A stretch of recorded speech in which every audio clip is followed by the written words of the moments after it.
मी general सुरू करतो, मग मला विचारा.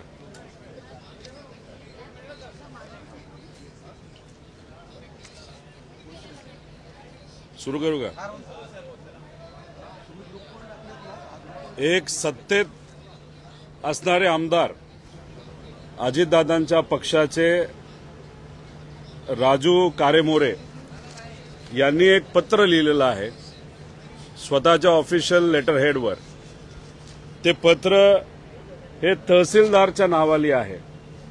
त्या पत्राचा जर मजकूर आपण वाचला तर त्याच्यामध्ये अवैधरित्या सुरू असलेली रेती तसंच मँगॅनीज व गौण खनिज त्वरित वाहतूक बंद करण्याबाबत. पण महत्वाचं काय, याच्यामध्ये 3-4 ओळी ज्या आहेत त्या एकदम घातक आहेत. आम्ही जे म्हणतोय की मोठ्या प्रमाणात भ्रष्टाचार विविध डिपार्टमेंटमध्ये या सरकारमध्ये चालू आहे, सत्तेत असणारा आमदारच त्या ठिकाणी पत्राच्या माध्यमातून मान्य करतो की हे खरं आहे. याच्यामध्ये त्यांनी असं लिहिलेलं आहे की हे जे काही पैसे आहेत त्या भागातले जे गोळा होतात ते सर्व पैसे हे अधिकाऱ्यांना द्यावे लागतात, महसूल मंत्र्याला द्यावे लागतात, पण मुख्यमंत्र्यांपर्यंत द्यावे लागतात.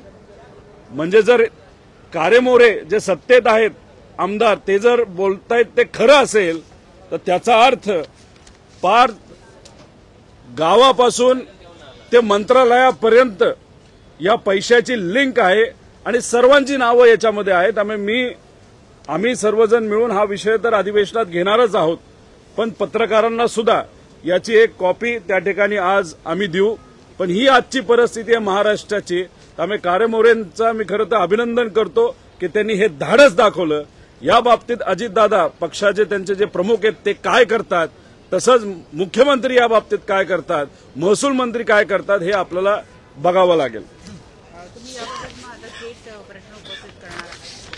हा नक्कीच अधिवेशनामध्ये जसं जे काही मुद्दे हे महत्वाचे असतात ते आम्ही अधिवेशनामध्ये घेत असतो. सरकारला आवडले नाही आवडले तरी हा मुद्दा सुद्धा काल जयंत पाटील साहेबांनी घेतला होता, पण तिथे कुणी प्रमुख मंत्री नसल्यामुळे कदाचित त्या बाबतीतली योग्य अशी चर्चा झाली नाही. पण जयंत पाटील साहेब तर घेतीलच, आम्ही सुद्धा हा विषय त्या ठिकाणी घेणार आहोत. पण हा आरोप फार महत्वाचा आहे. हे कुठेतरी आता सरकारला उत्तर द्यावं लागेल की खरंच मुख्यमंत्र्यांपर्यंत महसूल मंत्र्यांपर्यंत हा हफ्ता नाही तर पैसा हा एका ट्रक मागे त्या ठिकाणी जातो का? गौण खनिज असेल, रेती असेल, ह्या सगळ्याचा पैसा हा मंत्रालयापर्यंत पोहोचत असेल, जर हे बोलतात ते खरं असेल आणि आमदार कधी तसं खोटं बोलणार नाही, तो सुद्धा सत्तेतला, तर हे धाडस दाखवलंय. हे धाडस नक्कीच आम्ही अधिवेशनामध्ये हे मुद्दे त्या ठिकाणी चर्चेत घेणार आहोत. रोहितजी, तुमच्या विरोधात हक्कभंग नोटीस सांगतो. त्याच्याच बरोबर आज कायदा व सुव्यवस्थेची परिस्थिती आपल्या राज्यामध्ये कशी आहे याचे काही उदाहरणं आपल्या सर्वांना मी देतो. काही दिवसांचंच खरं तर याच्यामध्ये आहे. आता 3 मार्च रोजी धाराशिव जिल्ह्यामध्ये एका महिलेवर, लहान मुलीवर, 4 वर्षाच्या मुलीवर बलात्कार झालेला आपल्या सगळ्यांना माहिती आहे. अतिशय दुर्दैवी गोष्ट. 4 मार्चला बीड येथील केज तालुक्यामध्ये एका तरुणीवर अत्याचार त्या ठिकाणी झाला. 3 मार्च रोजी भंडारा शहरामध्ये एका वकिलाने त्याच्या लहान मुलीबरोबर आलेली तिची मैत्रीण, तिच्यावर अत्याचार केलेला हा आपल्या सगळ्यांसमोर त्या ठिकाणी आलेला आहे. त्याच्याच बरोबर 3 मार्चला गडचिरोलीमध्ये एका 23 वर्षाच्या मुलीवर अत्याचार झाला. 5 मार्च रोजी मुंबईच्या जोगेश्वरी परिसरात एका 12 वर्ष अल्पवयीन मुलीवर सामूहिक अत्याचार झालेला हा आपण सगळ्यांनी ऐकलेला आहे. 2 मार्च रोजी छत्रपती संभाजीनगरमध्ये 36 वर्षीय एका महिलेवर त्या ठिकाणी अत्याचार झाला. तसंच मंत्र्यांच्या मुलीला सुद्धा त्या ठिकाणी छेडछाड करण्याचा प्रयत्न झाला. ह्या सगळ्या गोष्टी त्या ठिकाणी झालेल्या अतिशय दुर्दैवी आहेत. त्याच्याचबरोबर पुणे पोलीस आयुक्त यांच्याकडनं जी माहिती त्या ठिकाणी आलेली आहे, म्हणजे 2 महिन्यामध्ये 1 जानेवारी ते 28 फेब्रुवारी पर्यंत पुणे जिल्ह्यातून तब्बल 737 मुली आणि महिला या बेपत्ता आहेत. पुणे शहरातून 243, पिंपरी चिंचवडमधून 271 आणि पुणे ग्रामीणमधून 253. म्हणजे अशा पद्धतीची ही परिस्थिती आहे. तसंच जेव्हा गुंडांना वरदास्त दिला जातो, गुंडांचा वापर हा लोकसभा आणि विधानसभेच्या इलेक्शनमध्ये सत्तेत असणाऱ्या पक्षांनी त्या ठिकाणी केला, तेव्हा गुंडांना असं वाटतं की आपण काही केलं तरी चालेल. तसंच शिरूर कासारमध्ये एका नेत्याच्या कार्यकर्त्याली एका तरुणांवर त्या ठिकाणी त्याचं मारहाण केली. त्याच्याचबरोबर लातूरच्या जानेफळ गावामध्ये सुद्धा मंदिरात एक व्यक्ती गेला, त्याला तिथं मारहाण झाली. तसंच जालना जिल्ह्यामध्ये धनगर समाजाच्या एका कार्यकर्त्यावर तसंच महाशिवरात्रीच्या निमित्ताने त्या ठिकाणी मारहाण अतिशय वाईट पद्धतीची झाली. दौंडमधील लता दावडे म्हणजे तिला वाघाली नाही तर बिबट्याली त्याच्यावर हल्ला केला असं म्हणण्यात आलं, पण तसं न असता त्याचा मर्डर झाला अशी त्या ठिकाणी मध्ये. अहिल्यानगरमध्ये जुन्या वादात 19 वर्षीय वैभव नायकवडे याच्यावर त्या ठिकाणी हल्ला झाला. म्हणजे भुजबळ साहेबांनी हा मुद्दा घेतला, अनेक आमदारांनी मुद्दा घेतला. हे जे काही विषय आहेत ते अतिशय घातक असे विषय आहेत आणि याच्यावर खऱ्या अर्थाने सरकारचं लक्ष वेधण्याचं काम हे आम्ही सर्वजण करणार आहोत. त्याच्याचबरोबर काल अधिवेशनामध्ये बोलत असताना आम्ही कोरटकरचा विषय घेतला. आता सत्तेत असणारे काही नेते जरा चिडले. मला एक कळत नाही की कोरटकरचं नाव घेतलं तर सत्तेत असणारे नेते मंत्री हे का चिडतात हे कळत नाही. आता गाडीचा मुद्दा मी 4 दिवसांपूर्वी घेतला होता.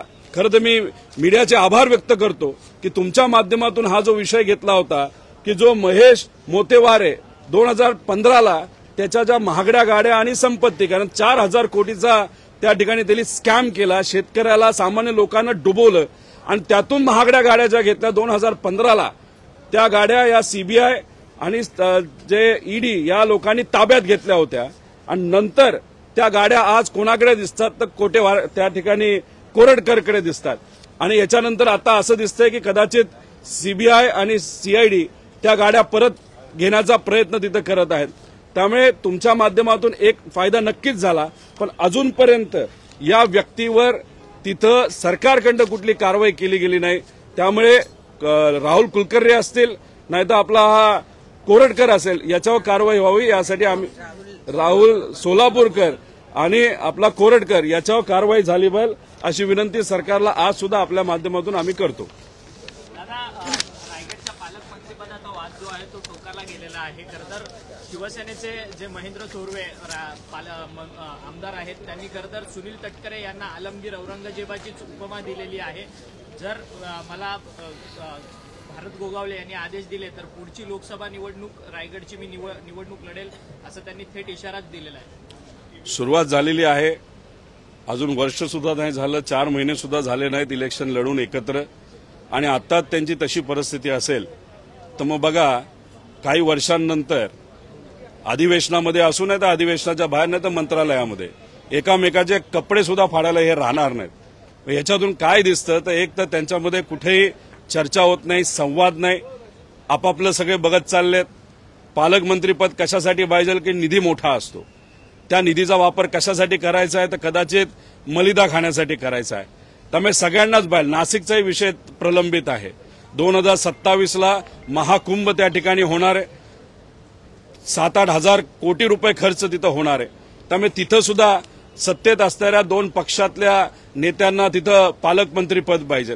त्यामुळे हा जो वाद आहे तो त्यांचा अंतर्गत असला तरी रायगडला त्याची किंमत मोजावी लागते, नाशिकला किंमत मोजावी लागते. पालकमंत्रीच नसेल तर तिथं खर्च हा सामान्य लोकांसाठी जो डीपीसीच्या माध्यमातून होतो तो कसा होणार.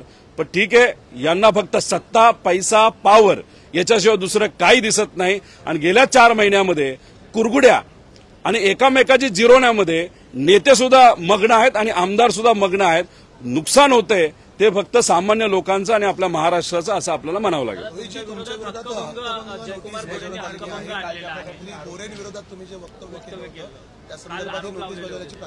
विषय एवढाच आहे, अजून नोटीस माझ्याकडे आलेली नाही. काल सकाळी मीडियाशी बोलत असताना एका महिला पत्रकाराने तिथं मनापासून एक मुद्दा मांडला. त्यांनी नाव कुठलं न सांगता मला एवढंच सांगितलं होतं की एका कुठल्या तरी आमदाराच्या विरोधात एका महिलेने तक्रार केलेली आहे आणि ती तक्रार फार व्यक्तिगत लेवलची आहे. आणि बोलत असताना आम्ही एवढंच सांगितलं, कुठलीही महिला असेल तिला जर न्याय मिळत नसेल तर आमच्याकडे या, आम्ही नक्कीच तो विषय मांडू. याच्यामध्ये चुकीचं काय केलं आता एवढं पर्सनली घ्यायचं काय मला माहित नाही, पण नोटीस आल्यानंतर नक्कीच त्याचं उत्तर आम्ही देऊ. आणि आम्ही खालच्या लेवलला जात नसतो. ठीक आहे, त्यांना तो विषय अजून मोठा करायचा असेल, त्यात खोलात जायचं असेल तर आम्ही त्या बाबतीत बघू. पण जर आता आपले सभापती म्हणजे माझे विरोधक राम शिंदे सर हे सभापती झाले, आता सभापती झाल्यानंतर कुठल्याही व्यक्तीला त्या ठिकाणी राजकीय कार्यक्रम घेता येत नाही. माझ्याच मतदारसंघामध्ये भाजपचा एक कार्यक्रम नोंदणीचा त्यांनी तिथं घेतला. मी हक्कभंग आणू शकलो असतो, नाही तर आणायला सांगू शकलो असतो. पण जाऊ द्या, राज्यकर्ते तिथं पक्षाची जबाबदारी असेल, पक्षाने त्यांना तिथं पद दिलं म्हणून आम्ही तिथं काय बोललो नाही. त्यामुळे असे विषय जर आपण काढत गेलो तर असे बरेच विषय निघतील. पण नोटीस आल्यानंतर नक्कीच त्याच्या खोलामध्ये आम्ही जाऊ, त्याला काय उत्तर द्यायचंय ते उत्तर त्या ठिकाणी देऊ. आणि त्याच्यावर जर चर्चा करायची असेल तर मग आपण चर्चाही त्या बाबतीत करू शकतो. दादा, पण माध्यमांनी ही बातमी दाखवल्यानंतर माध्यमांवर सुद्धा हक्कभंगाची कारवाई, हक्कभंग आणण्याच्या संदर्भात जयकुमार गोरे हक्कभंग युट्यूब चॅनल संदर्भात सुद्धा माध्यमांवर हक्कभंग आणतात. हे बघा, आता मीडिया माध्यम आहे. कशाचं माध्यम आहे? माध्यमच आहे ना. मग मीडिया हे माध्यम कशाचं आहे की लोकांचा आवाज हा फक्त काही लोकांपर्यंत घेऊन जायचा.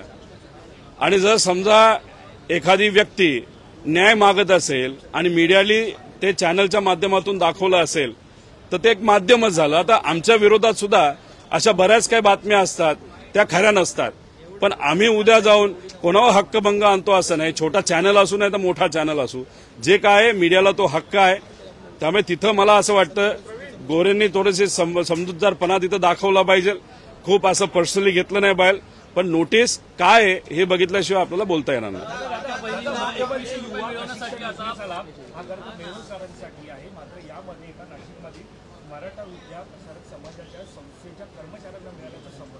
तुम्ही अजून खोलात गेला तर तुम्हाला बरेच काय असे दिसतील.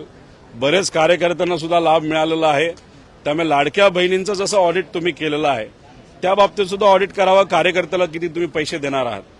आता काय आहे या सरकारचं की लाडक्या बहिणींमुळे हे सत्तेत आले असं ते म्हणतात आणि सत्तेत आल्यानंतर मात्र लाडक्या बहिणींना आता विसरायला चाललेले आहेत. आता बघा, शेतकऱ्याला हे विसरले कसे की आम्ही कर्जमाफी करू. हे भाषणात अनेक वेळा अनेक नेत्यांनी जे आज सत्तेत आहेत तिथं भाषणामध्ये सांगितलं की आम्ही 7/12 कोरा करू, आम्ही कर्जमाफी करू. आणि सत्तेत आल्यानंतर आता बरेच नेते असं म्हणतात की आम्ही कधी बोललो. तसंच लाडक्या बहिणीच्या बाबतीत होतंय. त्यांनी तर प्रिंट केलेलं आहे की आम्ही 2100 रुपये करू, नाहीतर आम्ही 2500 पर्यंत घेऊन जाऊ. आणि आज कदाचित मंत्री असतील, इतरही नेते म्हणतात असं आम्ही कधी बोललो. त्याच्याचबरोबर त्यांनी 50 लाख लाडक्या बहिणींची नावं कमी करायचं टार्गेट घेतलेलं आहे. मग टार्गेट कसं घ्यावं की अजून गरीब माता भगिनींना आपल्याला फायदा देता येईल का, अजून पैसे वाढवून देता येईल का. पण ह्यांनी टार्गेट घेतलं की आता 50 लाख आपल्याला जे लाभार्थी आहेत ते कमी करायचे. म्हणजे इलेक्शनच्या काळामध्ये 2-2 महिने अॅडव्हान्समध्ये पैसे दिले का, कारण की इलेक्शन आहे आणि इलेक्शन झाल्यानंतर तुम्ही पैसे सुद्धा देत नाही. आता दुधाचा पैसा 6 महिने झाले अजून 1 रुपया मिळाला नाही, 7 रुपये अनुदान, असे बरेच मुद्दे आहेत. त्यामुळे हे सरकार आता सामान्य लोकांना विसरून गेलंय. त्यांना असं वाटतं की आता बहुमत जबरदस्त मिळालेलं आहे, काही आम्हाला फरक पडत नाही. पण तरी सुद्धा लोकांचा आवाज म्हणून आम्ही आज तरी विधान भवनमध्ये भांडणार आहोत. रोहितजी, मंत्री स्वतः आदित्य तटकरे परिषदेमध्ये ऑन रेकॉर्ड या संदर्भात बोलल्या की आम्ही अधिवेशनामध्ये तसे पैसे देऊ बोललो नव्हतो.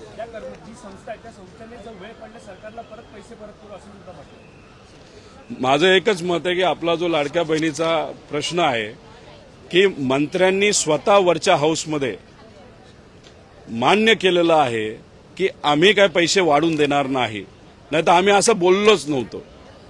आता मला एवढंच सांगायचं की ज्या पद्धतीने तुम्ही दर जिल्ह्यामध्ये दर तालुक्यामध्ये लाडक्या बहिणींचा कार्यक्रम घेतला होता, राख्या बांधल्या होत्या, हिम्मत जर असेल जे तुम्ही वरच्या हाऊसमध्ये बोलला ते प्रत्येक तालुक्यामध्ये जाऊन लाडक्या बहिणींना तिथं बोलवा आणि तिथं जाऊन सांगा की इलेक्शनच्या काळामध्ये मी खोटं बोलले होते आणि आता आमचं पोट भरलेलं आहे, आम्ही सत्तेत आलेलो आहे, आम्हाला आता कुठेही तिथं लाडक्या बहिणींना जे मानधन मिळतं ते वाढून द्यायचं नाही. असेल हिंमत तर तसं करून दाखवा. त्यामुळे हे काय आहे की आज सत्तेत मग्न झालेली लोक आहेत, त्यांना काही फरक पडत नाही. तरी सुद्धा आज संध्याकाळी जे काही मुद्दे आहेत त्याच्यामध्ये महिला व बाल कल्याणचा विषय आहे, त्याच्यामध्ये आम्ही नक्कीच हा मुद्दा तिथं मांडणार आहोत. की 5 वर्षाचा जाहीरनामा होता, त्याच्यामुळे या अर्थसंकल्पात आम्ही 21 रुपये देणार असं कुठेही म्हटलं नाही. मग असं समजायचं का की ज्या ज्या काय गोष्टी तुम्ही सांगितल्या होत्या, दिवसा लाईट देणार, शेतकऱ्याचा 7/12 आम्ही कोरा करणार, माता भगिनींना आम्ही जे मानधन मिळतं ते वाढवून देणार, आम्ही नोकऱ्या जे काही देणार होतो ते देणार आहे, आम्ही सगळं 4 वर्षानंतर करणार. म्हणजे इलेक्शनच्या तोंडावर आम्ही खिरापत वाटणार, आम्ही निवडून येणार आणि परत 4-4.5 वर्ष आम्ही विसरून जाणार. असं असेल तर तुम्ही तिथं सांगावं. म्हणजे शब्दाचा खेळ राजकारणी कसे करतात हे त्यांच्या वक्तव्याच्या माध्यमातून त्या ठिकाणी आपल्याला कळतंय. माळशिरसमध्ये उत्तमराव जानकर आपले आमदार आहेत, मात्र कोण निवडून उभारलं जाणार आहे. 2 कोटी रुपये खर्च करून सरकार 10 कोटी रुपये खर्च करून सरकार मीडिया मॉनिटर करण्यासाठी सेंटर उभारत आहे. म्हणजे लोकशाहीला धोका आला. म्हणजे तुम्ही जे काही दाखवत आहात, बोलत आहात, म्हणजे तुमचा मीडिया संपला असं आपल्याला म्हणावं लागेल. आणि ते इतकं कंट्रोल केलं जाणार की तुम्ही जो मराठी मीडिया आहे, जो या देशामध्ये फेमस आहे, कारण तुमच्यावर कुठलाही कुणी दबाव टाकू शकत नाही. जसं हिंदी मीडियाचं अनफॉर्च्युनेटली दिल्लीमध्ये झालेलं आहे, तसंच आता तुमचं होणार, तुमच्यावर लक्ष ठेवलं जाणार.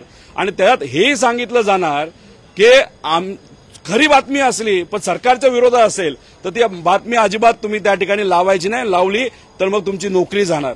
मग कुठेतरी आता आपलं संविधान बाजूला ठेवा, लोकशाही बाजूला ठेवा, अशी ती परिस्थिती आहे. माळशिरसमध्ये पोटनिवडणुकीची चर्चा घडवली जात आहे. माजी खासदार रणजित नाईक निंबाळकरांनी या संदर्भातलं वक्तव्य केलं आहे. उत्तमराव जानकर जे आपले आमदार आहेत तुमचे, त्या संदर्भातून ही बातमी आलेली आहे. एकंदरीत काय निकाल लागण्याआधी अशा प्रकारची वक्तव्य कशा प्रकारे पाहिजे? बघा, ती फक्त चर्चा आहे. चर्चा टीव्हीवर आली बाहेर, बातम्या झाल्या बाहेर, यासाठी काय लोक प्रयत्न करत असावे असं आपल्याला म्हणावं लागेल. भैयाजी जोशी असे म्हणाले की मुंबईत 2 मिनिटं. भैयाजी जोशी जे संघाचे महत्वाचे नेते आहेत, त्यांनी असं वक्तव्य केलंय की मुंबईमध्ये मराठी भाषा ही येणं गरजेचं नाहीये, घाटकोपरमध्ये त्यांची भाषा गुजराती आहे. आमचं म्हणणं आहे प्रथम मराठी, बाकी सगळं नंतर.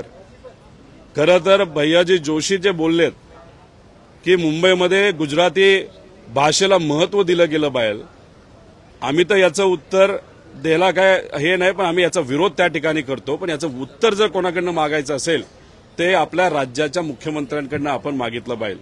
महानगरपालिका येत आहेत, त्या भागामध्ये गुजराती लोकसंख्या जास्त आहे, तिथली मतं आपल्याला मिळावी यासाठी आता शाब्दिक खेळ सुरू झालेले आहेत. आम्ही गुजराती या भाषेच्या विरोधात नाही, पण महाराष्ट्रामध्ये मराठी प्रथम हे आमच्या सगळ्यांचं ब्रीद वाक्य आहे, बाकी सगळं नंतर. आणि त्याचा अर्थ आम्ही काही द्वेष करतो असं नाही, पण इथं येऊन तुम्ही जर पटलावर येताय, मीडिया समोर येताय आणि म्हणताय की गुजराती ही महत्वाची भाषा असेल, हे आम्हाला पटणार नाही. हे असंच झालं ना की गरिबाचे जे नंबर प्लेट आहे त्या नंबर प्लेटमध्ये जो भ्रष्टाचार होतोय तो सगळा पैसा गुजरातच्या कंपनीला चाललाय. म्हणजे गुजरातला 160 रुपये आणि आपल्याला 550 रुपये. म्हणजे गुजराती प्रथम हे भाजपला झालेलं आहे. बुलेट ट्रेनच्या माध्यमातून सुद्धा गुजरातचा फायदा. त्या डायमंड जो आपला इथला मोठा व्यवसाय होता, 2 लाख लोक त्याच्यावर काम करायची, ते गुजरातचा नेण्याचा प्रयत्न त्या ठिकाणी झाला. आज जर तुम्ही बघितलं तर आज महाराष्ट्रातून 5.5 लाख कोटीचा एक्सपोर्ट होतो आणि हाच आता तुम्ही जर गुजरातचा बघितला हा 12 लाख कोटीवर गेलेला आहे. आणि आता जीडीपी मध्ये आपला वाटा 15वरून 13% आलेला आहे आणि गुजरातचा वाढलेला आहे. म्हणजे काय झालंय 2014 नंतर हे गुजराती प्रथम भाजपचं ब्रीद वाक्य असल्यामुळे महाराष्ट्राची किंमत, महाराष्ट्राची ताकद कमी केली गेली आणि गुजरातची वाढवत गेली. आता ह्यांचा जो अहंकार आहे नाही तर हिंमत बघा की मुंबईत येऊन म्हणतात की पूर्वी मुंबई मराठी या विषयावर तिथं लढत व्हायची, इथं येऊन म्हणतात की गुजराती प्रथम. याचा विरोध करतो आणि याचं उत्तर खऱ्या अर्थाने आपल्याला मुख्यमंत्री आणि सर्व भाजपच्या नेत्यांना विचारावं लागेल. कैलास पाटील जे आमदार आहेत त्यांनी एक महत्वाचा आरोप केलाय की निवडणुकीच्या काळामध्ये 2 हॉर्स पॉवर पर्यंत शेतकऱ्यांना वीज बिल माफ होतं, त्यामुळे त्यांचे बिलं जे आहेत ते 0 रुपयांचे आले. परंतु निवडणूक संपल्यानंतर मात्र शेतकऱ्यांच्या बिलांमध्ये भरमसाठ वाढ झालेली आहे. लाख रुपयांचे बिलं जी आहेत ती शेतकऱ्यांना आलेली आहेत. अहो, शेतकऱ्यांना आलेली आहेत, सामान्य लोकांना आलेली आहेत आणि अशीही चर्चा आहे की अजून बिलं त्या ठिकाणी म्हणजे रेट वाढवले जाणार. मग इलेक्शनच्या तोंडावर तुम्ही बिल लावत नाही दिसत असताना लोकांना, शेतकऱ्याला असं वाटलं की अरे बाबा आता या सरकारने माफ केलं आणि इलेक्शन झालं की लगेच तुम्ही सुरू करता. म्हणजे हे जे राजकारण आहे हे कुठेतरी लोकांनी समजून घेतलं पाहिजे. या इलेक्शनमध्ये ईव्हीएमली फसवलं असं अनेक लोकांचं मत आहे. जसं ईव्हीएमली फसवलं तसं सुद्धा या नेत्यांनी फसवलं आहे. आपल्या सगळ्यांना फक्त काही आमिष दाखवली, आपला साध्या भाषेत बोलायचं झालं तर लोकांना गंडवलं, फसवलं आणि त्याच्यावर हे सगळे निवडून आले. म्हणून यांचा तो अहंकार आणि माज आहे तो आता उतरवायचं जेव्हा केव्हा असेल तेव्हा असेल. पण मी एवढंच सांगतो, आमचा आकडा विरोधी पक्ष म्हणून कमी असला तरी आमचे नेते, आम्ही सर्वजण आमदार हा तुमचा लोकांचा आवाज म्हणून त्या ठिकाणी लढत राहू. सुरेश दसांच्या कार्यकर्त्याचा एक व्हिडिओ व्हायरल होतोय सतीश भोसलेचा. त्या व्हिडिओमध्ये खरंतर अमानुष पद्धतीने एका व्यक्तीला मारहाण करतानाचा सतीश भोसले यांचा व्हिडिओ व्हायरल होतोय. सुरेश धस याच्याबद्दल काय बोलतील हे आपल्याला बघावं लागेल. पण ज्या पद्धतीने पुढच्या व्यक्तीला मारलं गेलं हे अतिशय बघू पण शकत नाही असा तो व्हिडिओ आहे. त्यामुळे कदाचित सुरेश भाऊ इथं आल्यानंतर त्याचा निषेध करतील, त्यांचा जो कार्यकर्ता आहे त्यावर कारवाई करायला लावतील. पण पुढच्या 3-4 दिवसामध्ये कारवाई नाही झाली तर मग आम्हाला तो विषय त्या ठिकाणी घ्यावा लागेल.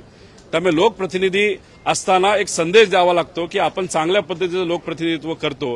त्यामुळे कार्यकर्ता असो नाही तर कुणी असो, जर घमंड असेल नाही तर अशा पद्धतीने गरीबाला जर कुणी मारत असेल तर त्याला जेल कोठडीमध्येच टाकणं हे जास्त उत्तम राहू शकतं. नितेश राणेंची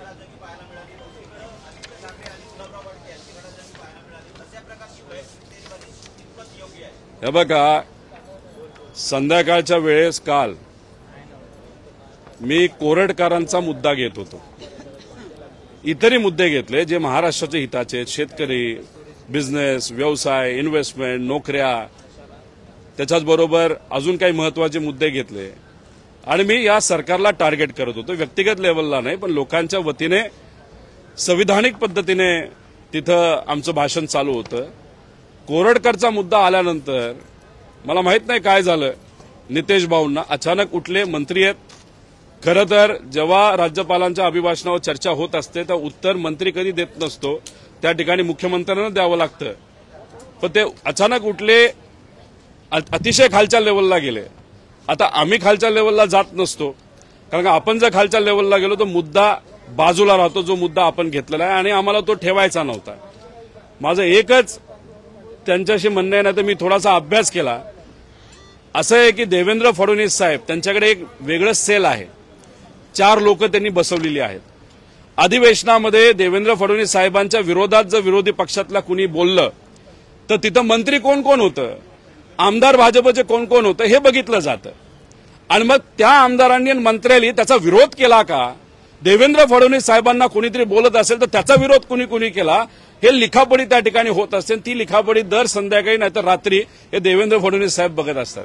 त्यामुळे आता काहीतरी करायचं म्हणून कदाचित नितेश भाऊंनी, म्हणजे फक्त कोरडकरचा मुद्दा महत्वाचा असताना का छत्रपती शिवाजी महाराज आणि छत्रपती संभाजीराजांच्या विरोधात कोरडकर बोलला, हा मुद्दा महत्वाचा असल्यामुळे पण तो मुद्दा बाजूला सारून फक्त फडणवीस साहेबांना वाचवण्यासाठी नितेश भाऊ त्या ठिकाणी बोललेत असं आम्हाला म्हणावं लागेल. अतिशय दुर्दैवी गोष्ट आहे. सिनियर जे राणे साहेब आहेत त्यांचा आदर आम्ही करतो, त्यांची जी काम करण्याची पद्धत आणि या सगळ्या गोष्टी. त्यामुळे खालच्या लेवलला जायचं तर आम्ही बरंच काय जाऊ शकतो. दुर्दैव असं राहुल गांधींच्या बद्दल सुद्धा ते काहीतरी बोलले की राहुल गांधींनी ट्विटच्या माध्यमातून तिथं काहीतरी आदरांजली का काहीतरी असं त्यांनी त्या ठिकाणी सांगितलं होतं, श्रद्धांजली. आता इथं नरेंद्र मोदी साहेबांचं ट्विट तुम्हाला सांगतो. नरेंद्र साहेबांचं ट्विट एक नाही, अशा अनेक आहेत. म्हणजे याच्यामध्ये जर खोलात तुम्ही गेला तर असे 20-25 ट्विट आहेत पण एक ट्वीट है, भारत रत्न अटल बिहारी वाजपेयी जी को उनकी 100वीं जन्म जयंती पर आदरपूर्ण श्रद्धांजली. काय नितेश भाऊंना थोडा मराठी आणि हिंदीमध्ये जरा हे असेल, हिंदीची पद्धत त्यांना तिथं माहीत नसेल म्हणून कुठेतरी गडबड झाली. आता मी काय केलं तर मी थोडं त्यांचा ट्वीट बघत होतो. कसं आहे, एका खूप हुशार पत्रकारांनी पुण्यात काय बोललं होतं की तुम्ही भूमिका असे बदलतात जसे कपडे बदलले जातात. आता नितेश भाऊंची एक ट्वीट आहे सावरकरांवर. ती ट्वीट काय आहे, Savarkar apologized 4 times to British empire. Such a man can never be example for youth but a disgrace to every generation. खरं बोलले ते, पण आता भाजप बरोबर गेलेत.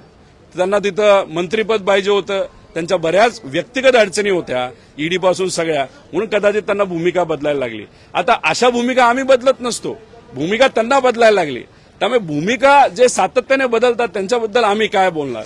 त्यामुळे अशा बऱ्याच गोष्टी आहेत आम्हाला खालच्या. आणि मी जर खालच्या लेवलला गेलो असतो तर मग जो मुद्दा आहे, आम्ही म्हणत होतो सोलापूरकर आणि तो कोरटकर याच्यावर कारवाई करा, कारण की ते महामानवांच्या विरोधात बोलले, म्हणजे छत्रपतींच्या विरोधात बोलले, डॉक्टर बाबासाहेब आंबेडकरांच्या विरोधात बोलले, आणि तो मुद्दा बाजूला सरू नये म्हणून आम्ही पर्सनल अजेंडा, नाही तर जे काय पर्सनल गोष्टी तिथं बोलल्या ह्या बाजूला त्या ठिकाणी ठेवलेल्या आहेत. त्याच्याचबरोबर त्यांनी पवार साहेबांचा मुद्दा तिथं काढला, त्याच्यामध्ये काहीतरी जानते राजे हा मुद्दा तिथं आणला.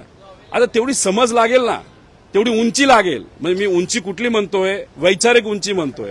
आता ती उंची त्यांच्यात नसल्यामुळे छत्रपती का महत्वाचं आणि जानता राजा ही पदवी शिवाजी महाराजांना कुणी दिली याचा जर इतिहास त्यांनी बघितला तर हा सावरकर त्यांचा जो मुद्दा आहे ना तसाच मुद्दा त्या ठिकाणी होणार आहे. त्यामुळे वैचारिक मुद्दी आणि उंची तेवढी नसल्यामुळे जास्त खोलात जाऊ नये. तर कसं असतं, चिखलात आपण जर दगड टाकला तर आपले कपडे खराब होत असतात. पण जर त्यांनी संविधानाची किंमत ठेवली नाही, कारण का काही दिवसांपूर्वी तुम्ही जर स्टेटमेंट बघितलं असेल की भाजपच्या सरपंचांनाच आम्ही निधी देणार, म्हणजे तुम्ही शपथ घेतली संविधानाला केंद्रबिंदू ठेवून की आम्ही भेदभाव करणार नाही, आणि शपथ घेतल्यानंतर अशी जर स्टेटमेंट करत असेल तर त्यांना संविधान सुद्धा कळत नाही. मग हे सगळ्या गोष्टी आहेत.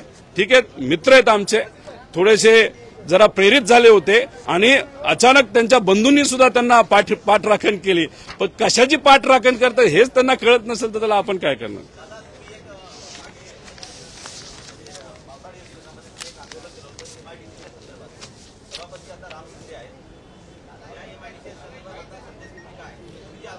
माझं असं मत आहे की आता मी वाट बघणार आहे. संविधानिक पद मिळालेलं आहे राम शिंदेंना, त्यांनी एक कुठेतरी कोपऱ्यामध्ये MIDC आणलेली आहे. भूमिपूजन करून लोक अर्पण एखाद्या कंपनीच्या शेडचं नाहीतर एखाद्या कारखान्याचं कधी होतं याची वाट आम्ही त्या ठिकाणी बघत आहोत. थोडंसं आता पेशन्स वाढलेले आहेत इलेक्शन झाल्यानंतर, त्यामुळे शांततेत ते काय करतात हे आम्हाला बघायचं आहे. विषय एवढाच आहे की तिथं आता जे इंडस्ट्रियल मिनिस्टर आहेत, जे आमचे मित्र पण आहेत, पण 5 वर्ष त्यांनी नुसतं आमचा टाइमपास केला तर त्यांचं आता खूप तिथं चालत नाही. आता त्या मंत्रालयामध्ये कोणाचं चालतं हे थोडंसं आपल्याला बघावं लागेल. संभाजीनगरसह मराठवाड्यामध्ये जे जल जीवन मिशन जे आहे त्या योजनेमध्ये खूप मोठा भ्रष्टाचार झाल्याचं उघड झालेलं आहे. सामटेने या संदर्भातलं स्टिंग ऑपरेशन. जल जीवन मिशनमध्ये फक्त छत्रपती संभाजीनगरमध्येच अपव्यवहार झालेत असं नाही. प्रत्येक तालुक्यामध्ये तुम्ही जर गेलात तर तुम्हाला हेच कुठेतरी जाणवेल. त्याच्याचबरोबर जल जीवन मिशनसाठी केंद्र सरकारने राज्य सरकारने हजारो कोटी खर्च केलेत, पण बहुतांश ठिकाणी फक्त पाईपलाईन ले केली. मग जिथं खड्डा खांदायचे आणि पाईप टाकायचे आणि पैसे काढून घेतलेत, बाकी टाक्या झाल्या नाहीत बऱ्याच ठिकाणी आणि बरंच काही झालं नाही. आणि त्याच्यामध्ये सुद्धा अतिशय खराब क्वालिटीच्या पाईप वापरलेल्या आहेत. चांगली गोष्ट आहे, एका मीडिया चॅनलनी हा विषय उचललेला आहे. फक्त तो तिथला नसून हजारो कोटीचा भ्रष्टाचार तिथं झालेला आहे. याचं माझं एकच मत आहे की सगळ्याच मीडिया चॅनलनी ह्याच्यात खोलात जाण्याची जरूरत आहे, आणि खोलात गेल्यानंतर हा भ्रष्टाचार हजारो कोटीपर्यंत जाऊ शकतो असं आमचं प्रामाणिक मत आहे.